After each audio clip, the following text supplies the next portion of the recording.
Well, a ways back, I was reading an article about the African continent and how it's going to grow and how countries like Nigeria are going to explode in population waves. This continent, its population is going to outpace and outgrow every other continent. Where we saw South America grow exponentially in the past 20 years. In the Asian nations, Africa is going to be the next growth potential for the world. With a population growth of adding nearly 1 billion people by the end of this century. Hell, Nigeria alone is going to double its population, surpassing the United States in the next 25 years. But why is it that the automobile industry is still stuck in its early stages? Well, today we're going to take a look at how the automobile industry and how new advancements in automotive transportation can be unlocked, utilizing what already exists in the African continent. Today, AutoLooks is going to crack the code of Africa.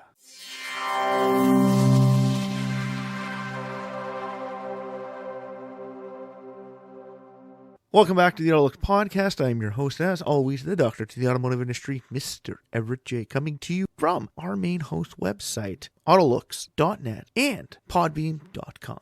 The AutoLooks podcast is brought to you by Ecom Entertainment Group and distributed by podbeam.com. If you'd like to get in touch with us, send us an email over at email@autolooks.net. The AutoLooks podcast is part of the Ecom Entertainment Group and is associated with the AutoLooks.net website. If you'd like to read more and find out more information from both AutoLooks.net and the AutoLooks podcast, please stop by the website at AutoLooks.net, read some of our reviews, find some automobile companies that we've talked about on this podcast, plus more on the Corporate Links website, the most extensive listing of automobile companies in one location on the internet. On top of that, check out our help pages for finding out more information about the great automobile industry that we all love and all want to know more about, all from the AutoLooks.net website.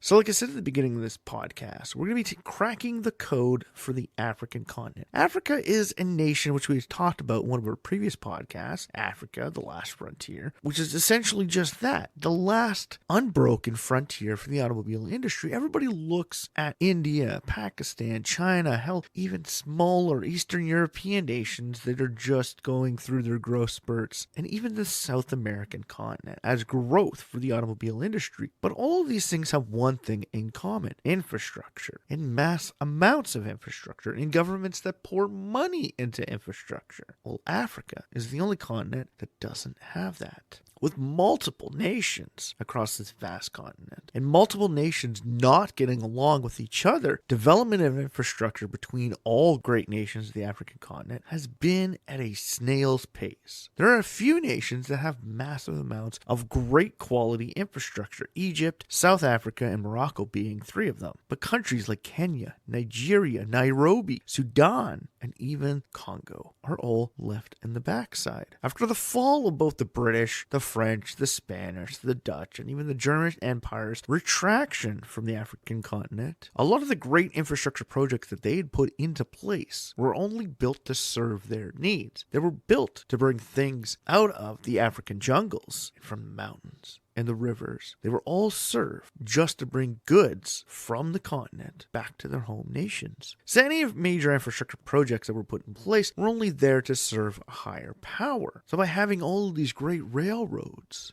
they really only served bringing people from one place to another to create jobs which would better serve the product needs of the nations running them. But after the fall, all of these products were just left behind, and Africa is one of the places in the world that you'll find massive infrastructure projects basically left to rot. Railways that have been abandoned and walked away from, literally, only because they didn't serve those nations' needs. Well, when the mines closed down, you don't need the railway, and the ports that pre-existed to ship stuff out to other nations were non-needed. All of the major centers only had what was pre-existing in them to serve themselves. They're on a superhighways traversing the entire continent. There's no major railways traversing the entire continent. They're not fully connected, but they are on one main standpoint. The African continent is the most connected group of nations in the world. Yeah, we all talk about having great internet access and great cell phone service in North America, in Europe, and even Asia and Oceania. But Africa, you are more likely to find somebody who owns owns a cell phone with internet connection than you are somebody who owns a car. So being mobile on a personal level of phone service is something that more people have. Well, this is one of the great benefits to cracking the code of Africa, figuring out ways to utilize this fully self-sufficient and widely connected nations to better serve the transportation needs of the people. Setting up brand new railways, superhighways, hell, even basic roadways and tram services is expensive and very time consuming. And with changes, like drastic changes to some of these countries' governments, can be issues. So if you want to move products, parts, and even people around to build this automotive industry within the continent of Africa, you need to figure out how you can move at the same pace as the Flash. Yes, we're not talking about, Ben Johnson fat. We're talking about the Flash. You got to be able to move at the speed of light to understand every single African nation's needs and to work well within it. But no industry moves that quick. Hell, building new mines in my home country, Canada, can be a snail's pace. To build a new mine, one that's going up in Timmins, Ontario, one of the biggest nickel deposits found in northern Ontario ever since the development of the Sudbury Basin, has taken nearly a decade to get shovels in the ground to build it. Hell, the gold mine that they're just finishing up building has spent the past 4 years in construction. So we move at a very slow pace. We have gone through nearly 3 forms of provincial government in that amount of time. 3. Well, if one government said no, that entire project would stop. And that's what happens in the African continent, more so than anywhere else in the world. But how can we get around that? Well, today, there's amazing technology that's coming out into the world. Autonomous vehicles, or VTOLs, vertical transportation units. Hell, even electronic vertical transportation units. The electricity grid isn't the world's greatest in every African nation as well. So you have to think outside the box. Everybody's going to electric or hydrogen, but petroleum is still something that's widely available. Well, using solar and wind, you can develop the electricity at transportation hubs for autonomous flying vehicles. I know what you're saying right now. Well, Everett, why the hell are you talking about flying cars? And what does that have to do with Africa? I thought we were trying to get their transportation needs met. I thought we were trying to get vehicles in their driveways and make greater sales for the automobile companies of the world. Well, for companies like Volkswagen and Hyundai, flying cars is something you're looking at for the future. Hell, Xpeng and Geely are one of the 2 top companies in the world for expansion into flying autonomous pods. We're not talking about basic drones for delivery service, which is another category which could be widely used in the African continent. When you're dealing with unruly governments, gang violence, militant groups, and even nations fighting each other, the uncertain times make it hard to move things around. So even if you built the mass infrastructure of railways and superhighways in the African continent, you could still run into a multitude of issues. And unless you got really deep pockets to pay off every single one of these parties so that they don't disrupt your transportation of all of these products, you could still have more issues, because by the time you get those vehicles to the marketplace that you need to sell them at, you would have to sell them at a rate higher than what the standard person in Africa can afford. But if you could build vehicles that are a lot harder to take down, such as autonomous flying pods controlled in a central basis, all you need is a central control unit that blocks out interfering radio signals. Have it run on a dedicated code system, or even use satellite positioning. Where somebody wanted to hack into the system, they would have to be a highly trained computer hacker to bypass all of the back doors and find that dedicated signal. Hell, even creating signals that jump off of each other at a continuous pace to keep those products in flight mode would benefit the people better. Utilizing that for drone technology would be great too. Amazon is looking into using drones to deliver out into multitude of different areas. And Mercedes a few years back had developed a cargo van for the Geneva Auto Show, which had drone technology built into it. Essentially, the cargo van was a mini warehouse traveling down the road. All of the products were within it for delivery, but these little drones would go in, the tray would slide out, they would pick it up, they would deliver it, and then they'd come back. It's kind of like the van was the hive and the drones were the worker bees. They would go out and instead of getting pollen, they would drop the pollen off. Well, utilizing a driving vehicle, a fully unmanned vehicle in a secure environment, which means there's only one access point into it besides the roof, or hell, even just have it as the roof. People would literally have to jump in it through the roof, which means you could develop a perfect security system to notify that vehicle, shut it down, and have the police show up to apprehend them. And this is just for the delivery of products. The delivery of people, like we said, can be utilized through vertical takeoff products. Yes, the African continent is essentially the perfect playground for future technology. Even autonomous pods that can understand the difference between right and wrong and understand the difference between somebody trying to break in and somebody just trying to open the door would greatly benefit the African continent. When I was back in high school, almost 20 years ago, I remember them talking about a James Bond style security system for the South African marketplace, where you can have this thing hooked up. Well, they showcased it on a BMW 3 Series, where literally you had an extra pedal on the floor that you can press, and flamethrowers would shoot out the side of it and literally burn whoever's trying to carjack you to death. I thought to myself, you can never make a go of this in North America. There's too many liabilities within our legal portion of our nation. That person, if they survived, could sue you. Hell, their family could sue you for killing them. But in nations like this, the legal systems are completely different. So human life takes a back seat in some cases. But when you think about it, nations like this are a great place to breed new technology. Not saying you should try out all new technology in a place that you don't have to worry about human life being sacrificial towards the development of future technology. But if you take a look at the Chinese marketplace, being able to utilize your phone to bring your vehicle out of a tight space, similar to that of what was showcased on James Bond's Tomorrow Never Die when James Bond sat in the back seat of the vehicle. Well, let me just say this.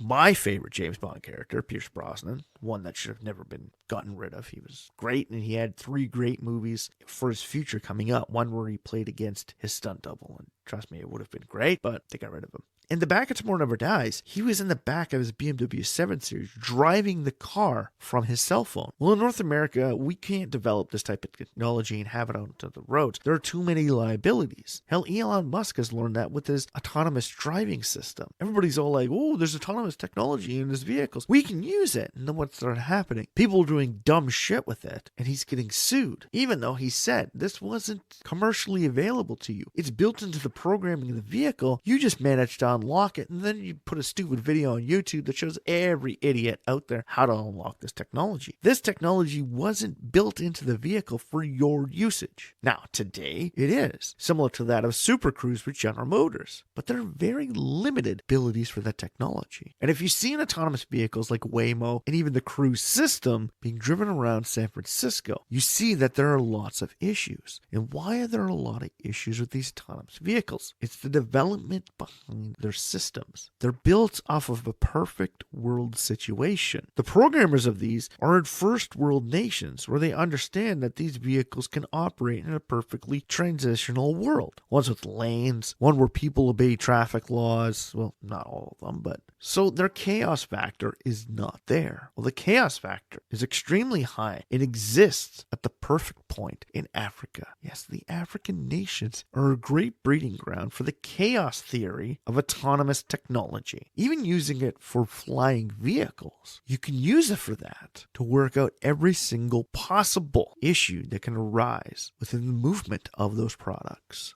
So instead of just building vehicles for the African nations, you can build new technology for new modes of transportations, where you could develop brand new security features, brand new transportation methods. You can basically find the perfect avenue for operating autonomous products. Because if you remember, the chaos theory did not work well in Waymo's way when their vehicle got stopped in San Francisco and people were literally standing around it and beating the shit out of the vehicle until it was literally a pile of garbage on the side of the road. Add in the chaos theory, and hell, the chaos theory works with humans. For any given human out there, if you're surrounded by a mob of people, the chaos theory is going to break into your mind, and you're going to think about the second somebody starts smashing your windows, you're going to automatically think to hit your gas and not care about who's in front of it, who you run down, because you know you're moving at such a slow rate, you're going to harm them but not kill them. And all those people filming these videos, when they see the people smashing it and you come back and say, these people were attacking me, you're less likely to go through issues in our legal system. Waymo's products, even if they had moved and ran over those people, Waymo would be literally burned at the stake for harming somebody with their autonomous technology, even though the chaos theory should have been applied. Now, the chaos theory hasn't been applied to autonomous technology in its development in North America, but putting it into a third world nation where there are so many unknowns, you can develop products even better for the future. So yes, cracking the automotive transportation code in the African continent could come down to future technology development. And when you consider that Africa is one of the most connected continents on the planet, all you have to do is develop a service for transportation within their budget to get these people mobile. You can develop new technology and new modes of transportation behind that. Global positioning services. So Elon Musk's Starlink service can be utilized for autonomous traveling in both on-surface or above-surface transportation needs.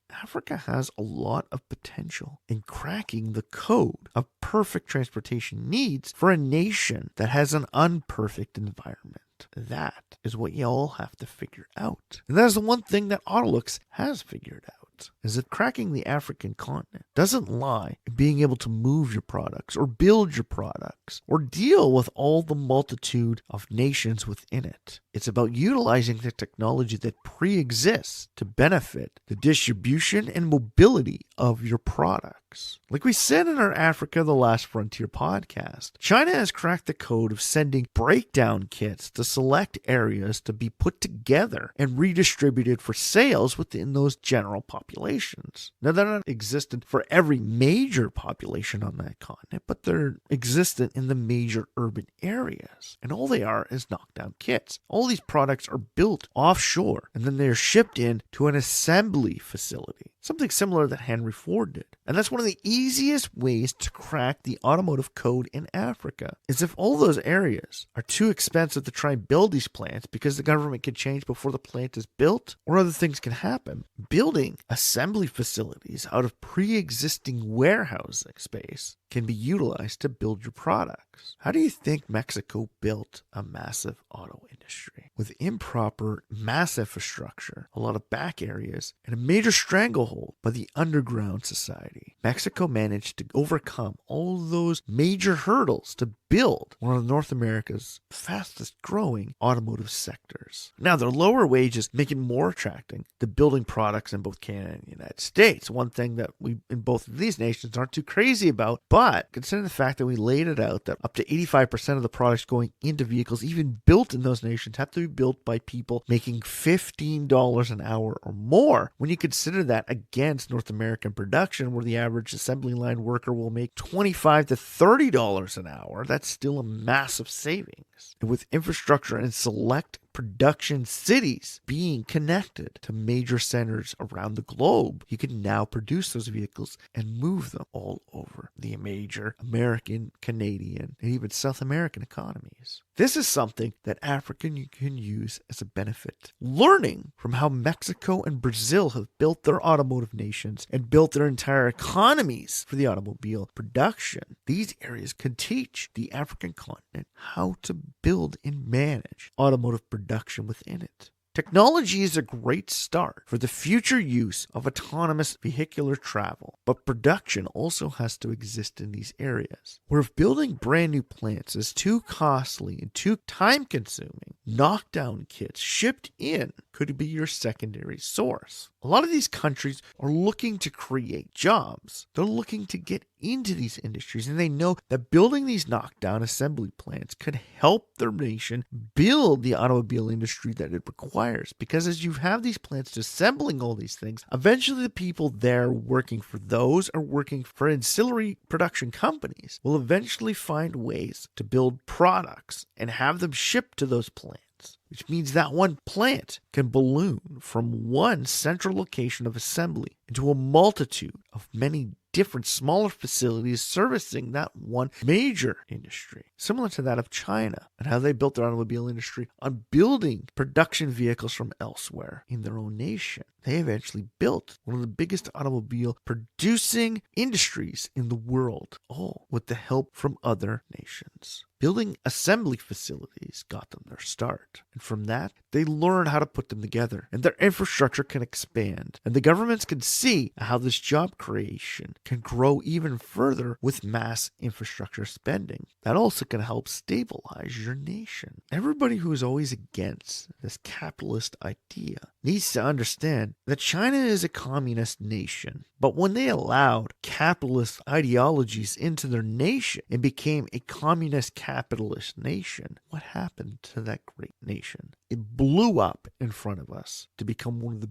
biggest production nations of the world by these warlords and government officials in some of these African nations, allowing this capitalist ideology to circumvent their own government. They can build an even better nation. They can understand that allowing a little bit of capitalism in and a little bit of financial security into their nations, they can help build an industry from nothing. When Honda built their automobile plant in Alliston, Ontario, there were parts plants in the lower core of the Toronto area. Today, there are parts made in Newmarket, Aurelia, Barrie. Hell, we used to ship them parts from Sudbury, Ontario down to be built in there. It built an automobile parts manufacturing plants all around it, from one main industry to a multitude of many industries. It all starts with one thing. And like we say, whether it be the technology to build the autonomous vehicles or the manufacturing prowess to build flying autonomous vehicles, the African continent has the ability to be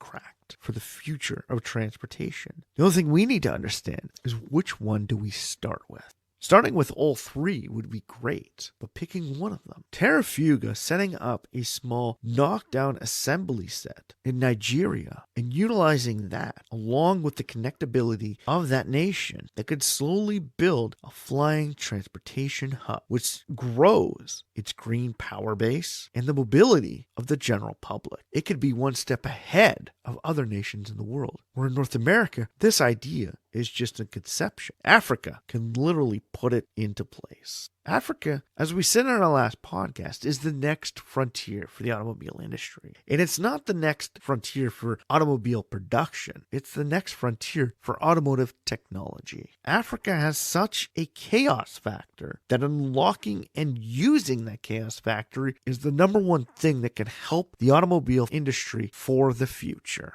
A little bit of chaos can help breed a better tomorrow. And utilizing the African continent and its unexpected changes can help influence our future technology. So do we need the African continent for future automobiles? Yes. And essentially, the African continent could be the key that unlocks our future transportation needs. Whereas the growth in China has unlocked new technologies and pushed the evolution of the flying car into the future, Africa can be the nation that sets the world above the ground. Africa, it's not just the next frontier. The African continent is the next step in evolution. So do you think the African continent is the future of the transportation needs of the world and can be utilized to help benefit the world as a whole? Well, whether you believe it or not, send us an email over at email@autolooks.net. If you found the AutoLooks podcast on any major social feed, send us a comment and share this podcast with everybody you know. Ask them about it. Do you believe the technology future for mobility of the world, that Africa can be the number one step to get us there? And after that, hit the like button at the bottom of all the major social feeds and on this podcast alone to like us for more information about future podcasts and future talks about both the African industry, the automobile industry, and technology for a mobile future. All from the AutoLooks podcast. The AutoLooks podcast is brought to you by Ecom Entertainment Group and distributed by Podbeam.com. If you'd like to get in touch with the AutoLooks podcast or the doctor to the automobile industry, Mr. Everett J. himself, send us an email over at email@autolooks.net. And after that, stop by the autolooks.net website, read some of our reviews, check out some of our ratings, see who won our coveted AutoLooks A+ Award for Design Excellence for the 2024 model year, all on the autolooks.net website. So for myself, Everett J., the AutoLooks.net website, the AutoLooks podcast, and Ecom Entertainment Group, strap yourself in for this one fun technological ride into the future that the African continent could take us on.